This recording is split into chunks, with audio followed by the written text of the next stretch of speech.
First contact in the Arctic. The wind howled across the frozen landscape of the Svalbard research station, but Dr. Sarah Chen barely noticed it anymore. After 3 years of studying quantum signal propagation in the pristine Arctic environment, the constant background noise had become as familiar as her own heartbeat. She adjusted her thermal goggles and checked the readings on her custom-built quantum detector array for the 100th time that day. Something was wrong with the data, or rather, something was too right. "This can't be possible," she muttered, her breath forming crystals in the -40 degrees Celsius air. The quantum coherence patterns she was detecting were too perfect, too structured. Nature didn't work like that. Even the most advanced human quantum computers could only maintain coherence for milliseconds, yet she was detecting patterns that had remained stable for hours. Sarah's research partner, Dr. Marcus Wong, had traveled to Oslo for a conference, leaving her alone at the station for the week. She should wait for him to return before investigating further. That would be the sensible thing to do. She looked at the coordinates where the signal was strongest, just 3 kilometers east of the station. "Yeah, right," she said to herself, already pulling on her extreme weather gear. Sarah hadn't gotten where she was by being sensible. At 32, she was the youngest person ever to head a quantum research initiative, precisely because she followed her instincts. The snowmobile hummed to life beneath her, its electric motor nearly silent compared to the old gas models. As she navigated through the twilight of the Arctic winter, her mind raced through possibilities. The signal structure suggested intelligence, purpose, but that was impossible. The nearest human settlement was hundreds of kilometers away, and no one else on Earth was doing quantum research at this level. The detector's ping grew stronger as she approached the coordinates. In the distance, she spotted an unusual blue glow reflecting off the snow. Sarah killed the snowmobile's lights and proceeded slowly, her heart pounding. As she crested a small ridge, she saw it. A crystalline structure, roughly the size of a small car, half buried in the snow. It pulsed with an inner light that shifted between deep blue and violet. The quantum detector was going crazy, its display showing coherence patterns that defied everything she knew about quantum mechanics. "My God," she whispered, approaching carefully. The structure seemed to respond to her presence, its pulsing becoming more rapid. As she got closer, she realized it wasn't a solid crystal. There were segments, articulated joints, and what appeared to be damaged sections where the light flickered erratically. A sudden shift in the light pattern formed what looked like an eye, focusing directly on her. Sarah froze. The crystal structure emanated a series of complex frequencies that her detector interpreted as organized quantum data. It was trying to communicate. Sarah had always believed first contact would come through radio signals from deep space, or maybe through the discovery of microbial life on Mars. Never in her wildest dreams had she imagined meeting an alien intelligence face-to-face in the Arctic snow. Yet here she was, watching as the crystalline being attempted to reach out to her through the very quantum frequencies she had devoted her life to studying. She pulled out her tablet and began recording the frequencies, her hands shaking not from the cold but from excitement. The quantum signatures were like nothing in her database, yet they followed clear patterns. There was information encoded in the fluctuations. She was sure of it. "I don't know if you can understand me," she said, keeping her voice calm and steady, "but I'm here to help if I can." She took a step closer, noting how the crystalline structures lightened in slightly, as if conserving energy. The beam's response came not through sound, but through a complex burst of quantum data. Sarah's detector struggled to process it, but she noticed something fascinating. The patterns were adapting, becoming simpler, more regular. It was learning, adjusting its communication to match her technology's capabilities. A sequence of lights rippled through the crystal structure, and suddenly her tablet's screen filled with a pattern she recognized. Basic binary code. The alien had found a way to convert its quantum communications into something her systems could interpret. 01 million, 1000 01 million, 100 and 101 million, 1000, 100 01 million, 10,000. "Help," Sarah's breath caught in her throat. This wasn't just first contact. This was a cry for assistance. She quickly typed back, "How?" The crystal structure trembled, more of its segments shifting. What she had initially taken for damage, she now realized was some kind of technological degradation. The being was losing coherence in Earth's atmosphere. Through a combination of binary responses and quantum pulses that her detector partially translated, Sarah began to understand. The crystalline being, which conveyed that it could be called Echo, was a scout from a species that existed in a state of quantum entanglement. Earth's dense atmosphere and strong magnetic field were disrupting its natural state. "You need a containment field," Sarah realized aloud. "Something to maintain quantum coherence." She thought of her lab's experimental quantum shield, designed to protect delicate quantum computers from environmental interference. "I can help, but I'll need to move you." Echo's lights pulsed in what she interpreted as agreement. Sarah returned to her snowmobile and called up the station's small automated cargo sled. It took nearly an hour to carefully load the crystalline structure, during which time Echo's light grew steadily dimmer. The journey back to the station was tense. Every bump in the terrain sent a ripple of distress through Echo's crystalline form. Sarah found herself talking continuously, partly to reassure her alien passenger and partly to process the incredible situation. "Just hold on," she said as they approached the station. "My quantum shield wasn't designed for anything this large, but I think I can modify it." She glanced back at Echo, whose light was now flickering erratically. "You found the right person, you know. Anyone else might have dismissed those quantum signatures as equipment malfunction."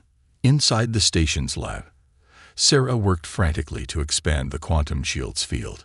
She rerouted power from non-essential systems and reprogrammed the field parameters based on the readings from Echo's own quantum emissions. It was crazy, dangerous, and probably violated dozens of safety protocols. But she couldn't let this opportunity slip away. As she activated the modified shield, the effect was immediate. Echo's light stabilized, and the quantum readings became strong and clear. The crystalline structure rose slightly, as if standing taller, and emitted a complex series of quantum pulses that her systems translated as expressions of relief and gratitude. "You're welcome," Sarah said, sinking into her lab chair. "Though I think I should be thanking you. Do you realize what this means? Everything we thought we knew about quantum mechanics, about consciousness, about life itself." She trailed off, watching the beautiful interplay of light within Echo's crystalline form. A new series of pulses appeared on her screen. "Danger coming." Sarah sat up straight, her euphoria giving way to concern. "What kind of danger?"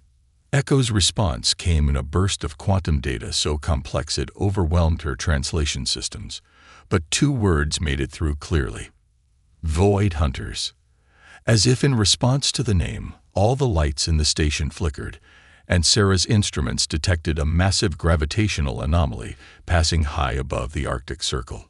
Something large had just entered Earth's orbit, something that didn't want to be seen. Sarah looked at Echo, whose lights had shifted to a deep warning red. She realized that this wasn't just first contact, this was first warning, and humanity might not be ready for what was coming. "Tell me everything," she said, pulling her chair closer to the quantum shield. "Whatever's up there, whatever these void hunters are, we need to prepare." She began recording as Echo's lights pulsed with increasing urgency. The long Arctic night stretched ahead of them, and Sarah had a feeling she wouldn't be sleeping anytime soon. Every now and then, she glanced at her phone, wondering if she should alert the authorities. But who would believe her? More importantly, who could she trust? Until she understood the full scope of the threat, this had to remain between her and Echo. After all, humanity's first contact with alien life couldn't be its last. As Echo began to share its story, Sarah realized that her life's work hadn't just led her to this moment. It had prepared her for it. Sometimes the most important discoveries weren't the ones you were looking for, but the ones that found you instead. Trust and translation. The sun hadn't risen above the horizon for 3 days. typical for an Arctic winter, but Sarah had lost all sense of normal time. Echo's quantum patterns had become her new clock, marking the passage of hours through subtle shifts in its crystalline resonance. She had moved a cot into the lab, unwilling to leave her alien guest alone for even a few hours. The modified quantum shield was holding, but it required constant adjustments. Echo's form wasn't simply contained by the field. It was actively interacting with it, teaching Sarah more about quantum mechanics in days than she had learned in years of research. "Your people," Sarah said, making another minute adjustment to the field harmonics, the resonance. "You exist in a state of quantum superposition." She had gotten better at interpreting Echo's responses, creating a crude but functional translation system that converted quantum pulses into text. Echo's lights shifted through shades of blue as it responded. Yes/no. Concepti difficult. We are wavy and particle. Many and one. Like your interiority but ka and CIS. Sarah smiled at the comparison. Echo had been fascinated by human technology, particularly our reliance on what it called crude wave propagation, radio, wireless signals, and electromagnetic communication. To the resonance, such methods were hopelessly primitive, like using smoke signals compared to video calls. Yet it was exactly this technological gap that had allowed Echo to find Earth. The Void Hunters, in their arrogance, had dismissed humanity as too primitive to warrant immediate attention. They searched for quantum signatures, signs of advanced civilization.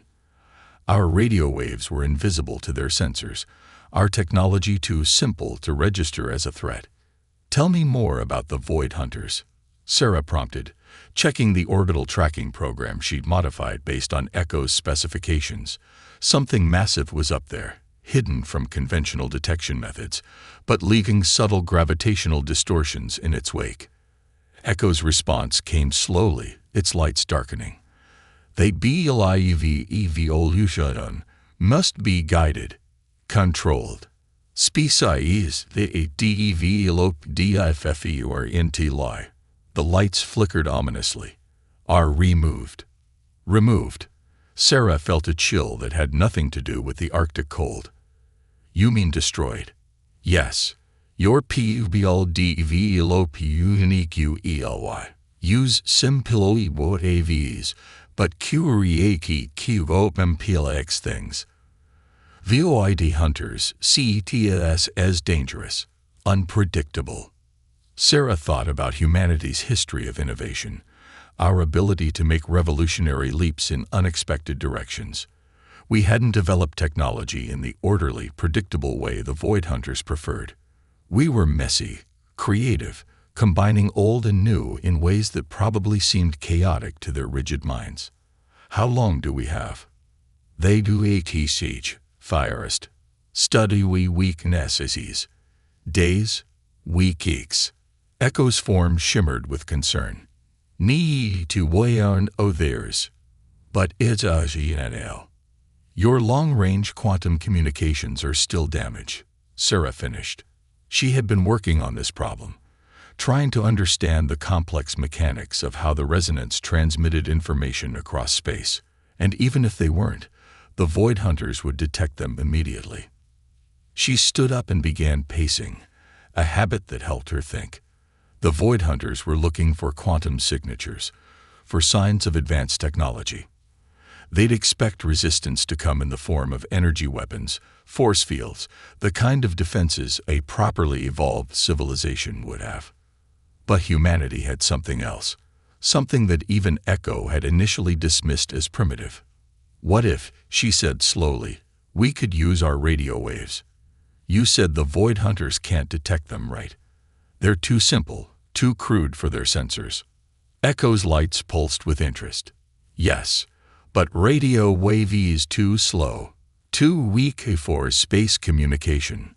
"Alone, yes," Sarah agreed, excitement building in her voice. "But what if we combine them with your quantum technology? Use radio waves as a carrier signal, hide quantum information inside them.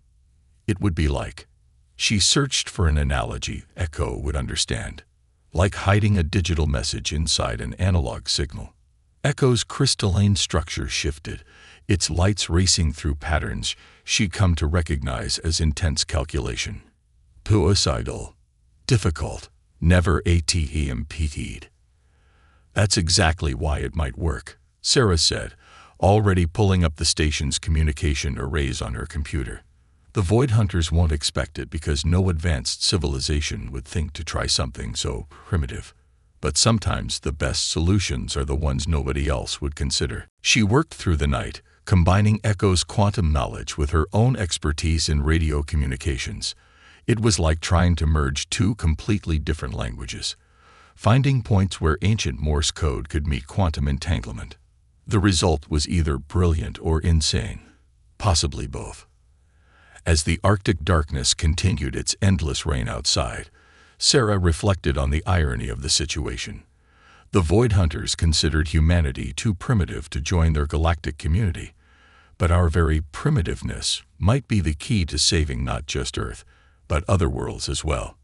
Echo watched her work, its lights pulsing with what she'd come to recognize as admiration. Humans strange, it transmitted. Use simple tools.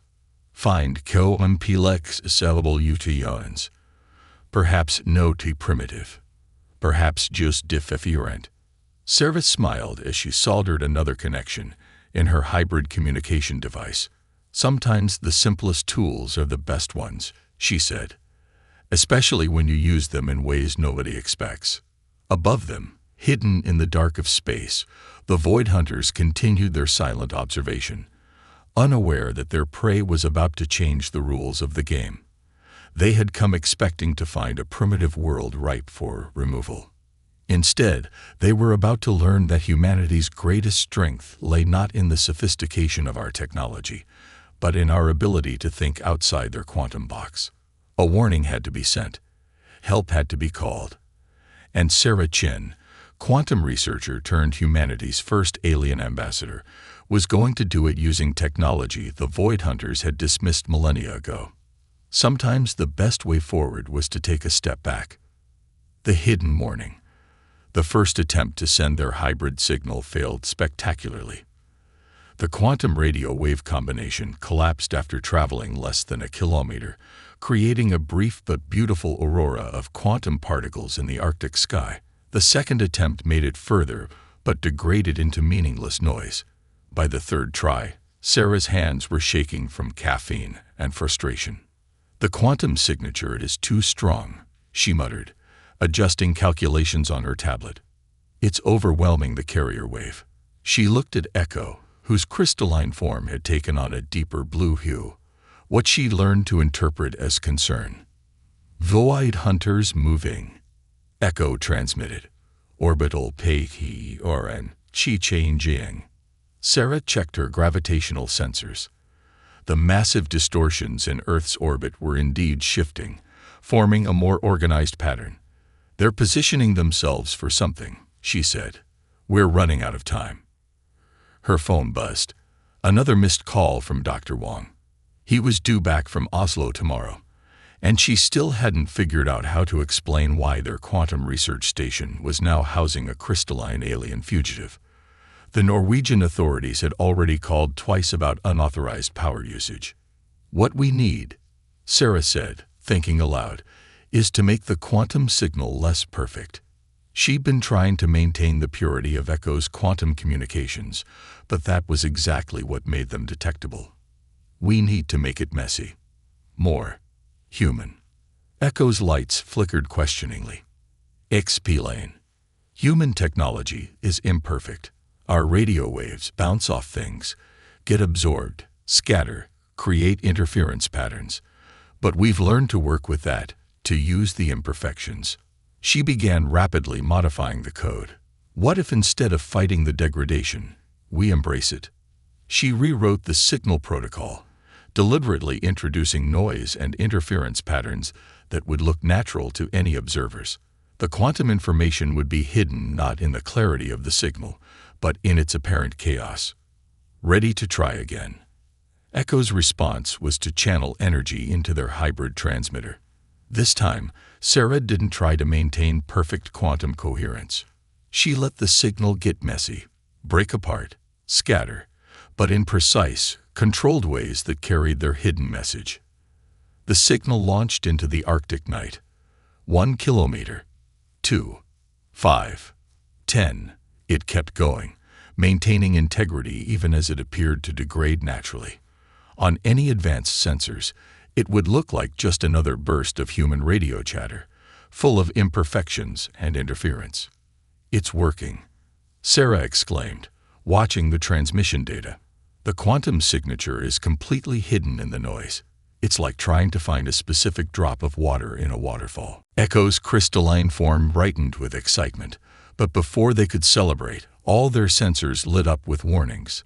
The gravitational distortions above were intensifying. "Void Hunters, DETCTE transmission attempt." Echo's message was urgent. Not MESSAG, but equipment power surge. Sarah cursed under her breath. Of course, while the signal itself was hidden, the power required to send it had created a noticeable spike. The Void Hunters couldn't decode their message, but they knew someone was trying to send one. The lights in the station flickered as a focused gravitational beam swept the area. Sarah's equipment started shutting down, circuit breakers popping from the strain. The quantum shield protecting Echo wavered. "They're looking for you," Sarah realized. "They know a resonant must be here somewhere." She quickly rerouted emergency power to the shield. "We need a diversion." She ran to the station's main power distribution panel. With quick, decisive movements, she began overloading systems across the facility, creating power spikes that would mask Echo's quantum signature. "What are you doing?"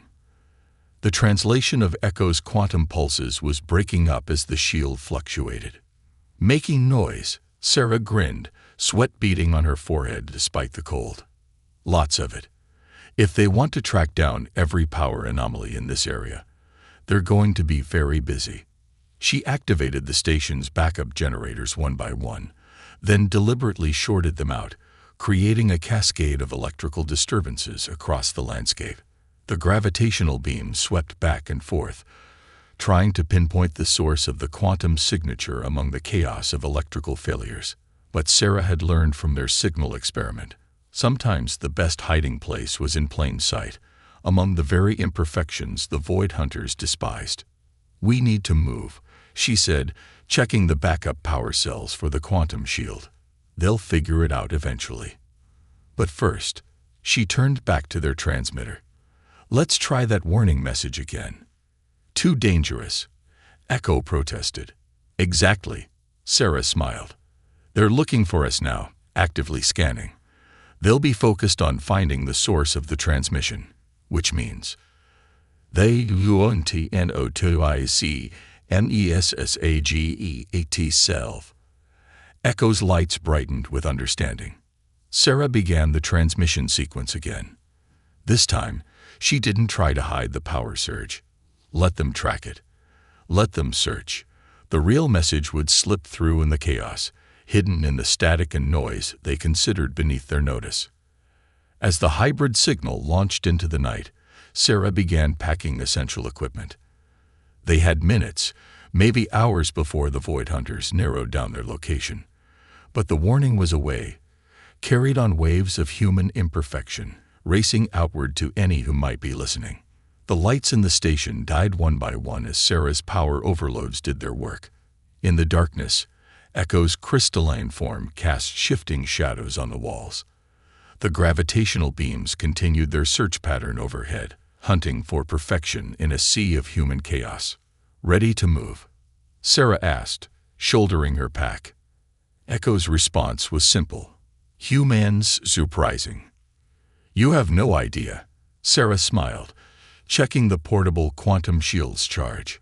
"We're just getting started." Outside, the aurora borealis danced across the Arctic sky, its natural quantum fluctuations now hiding a message of warning and defiance. Humanity's first galactic transmission wasn't a grand announcement of our arrival. Instead, it was hidden in the very imperfections that made us human, protected by the chaos that made us unique. The hunt was on, but the hunters were about to learn that not all prey follows predictable patterns. Some create their own paths, hidden in plain sight among the beautiful imperfections they'd learned to call home. Humanity's stand. Dr. Marcus Wong's return to the research station didn't go quite as planned.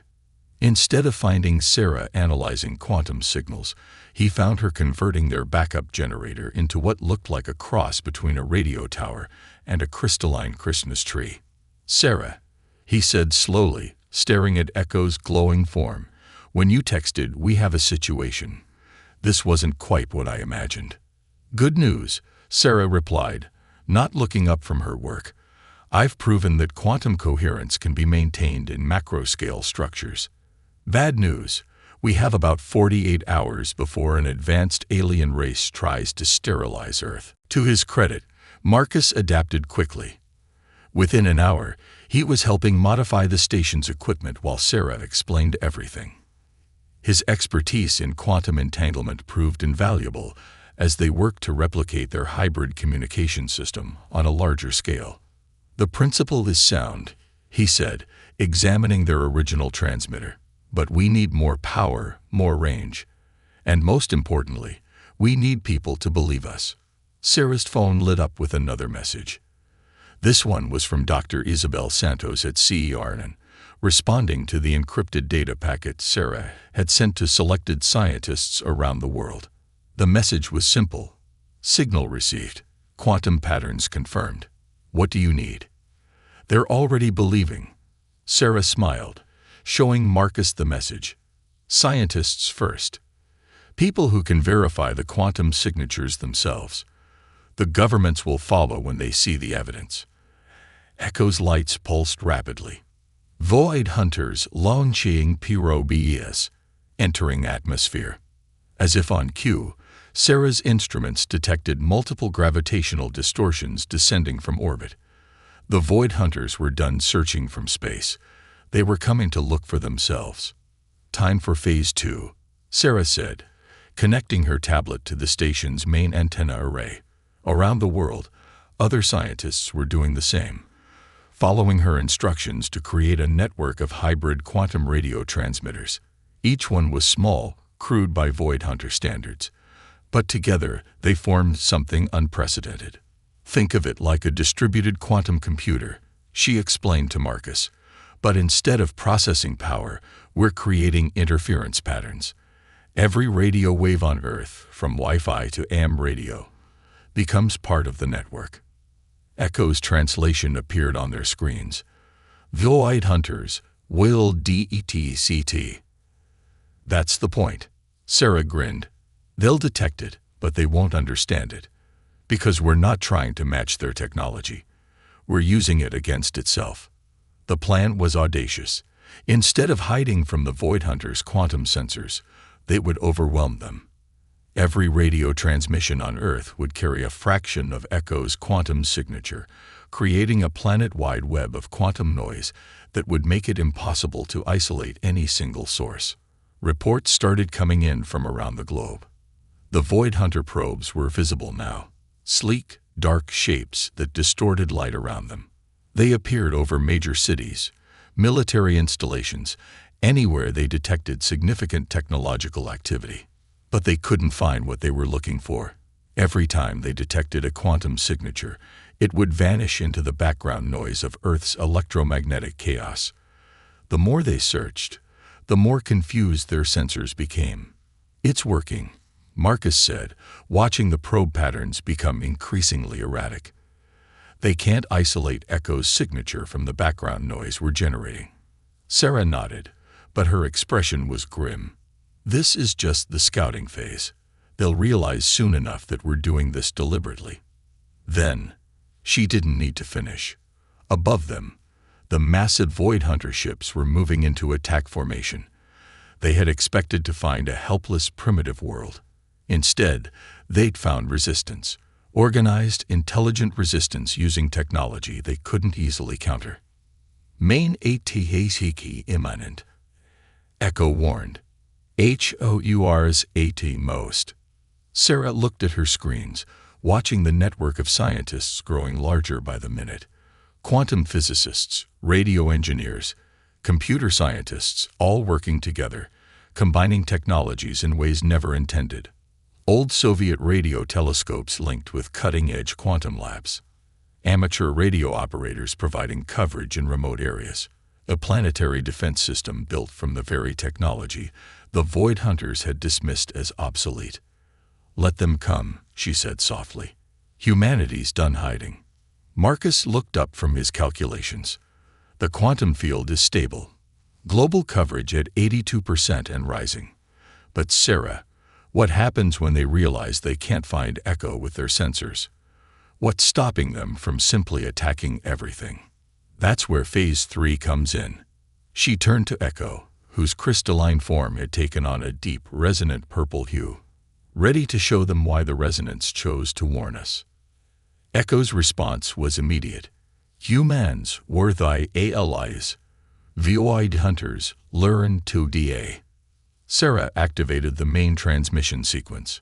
Across the planet, thousands of hybrid transmitters powered up simultaneously. But this time, they weren't hiding their quantum signatures in radio noise. They were doing something the Void Hunters would consider impossible.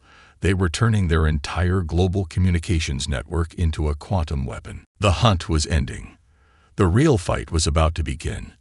And humanity's first battle for galactic survival would be fought not with advanced alien weapons, but with the very technology we'd been using to share cat videos and weather reports. Sometimes the best defense isn't a bigger weapon. Sometimes it's showing your enemy that everything they thought they knew about you was wrong. A new symphony. The Void Hunters struck at dawn. Their ships descended through Earth's atmosphere like dark tears in reality, gravitational weapons powering up to cleanse another imperfect civilization from the galaxy. They expected panic, chaos, primitive attempts at resistance. What they got instead was music. Not literal music, but something close.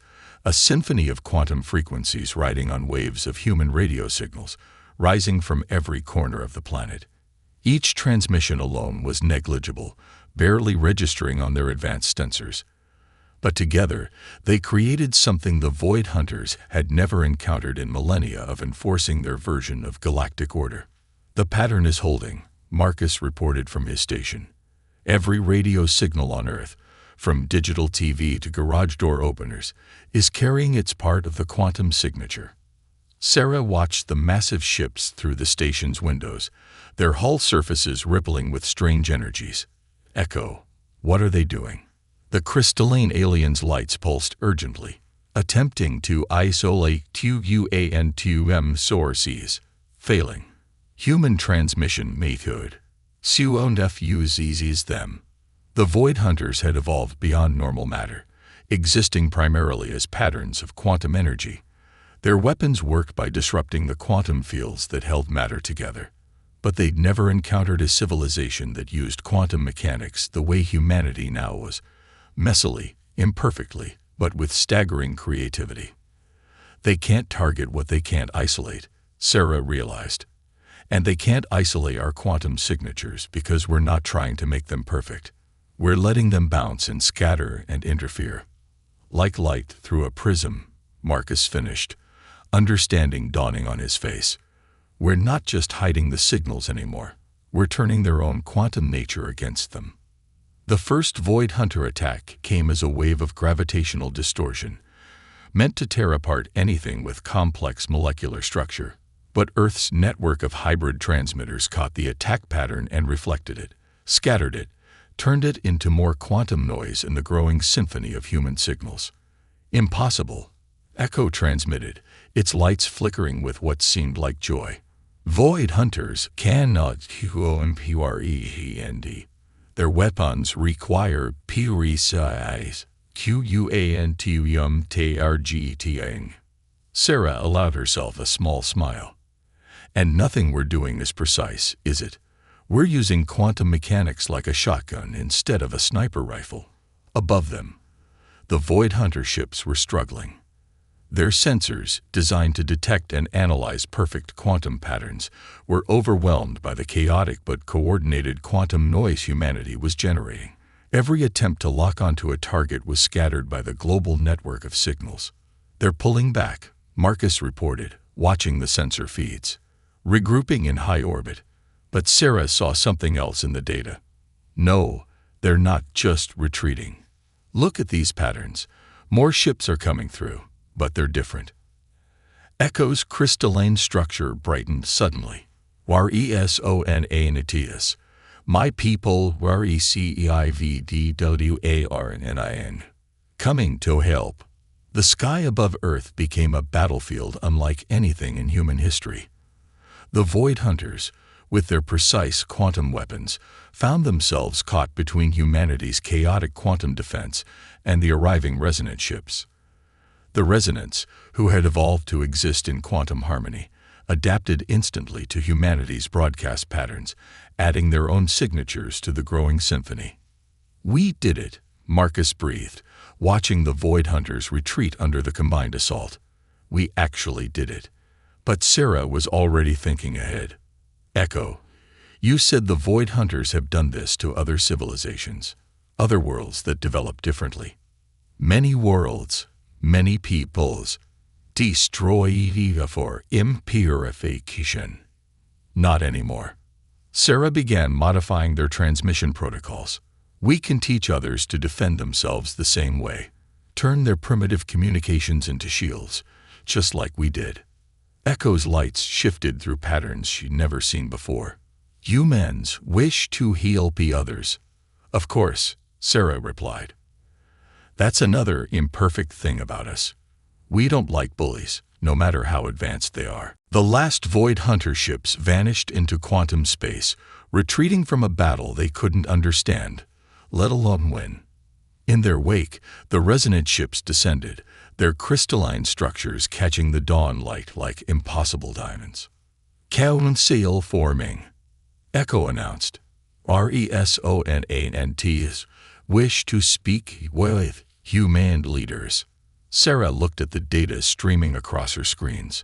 Scientists from around the world, still coordinating, still innovating, finding new ways to use their hybrid quantum radio network. Tell them they're welcome to join the conversation, though they might find it a bit messy.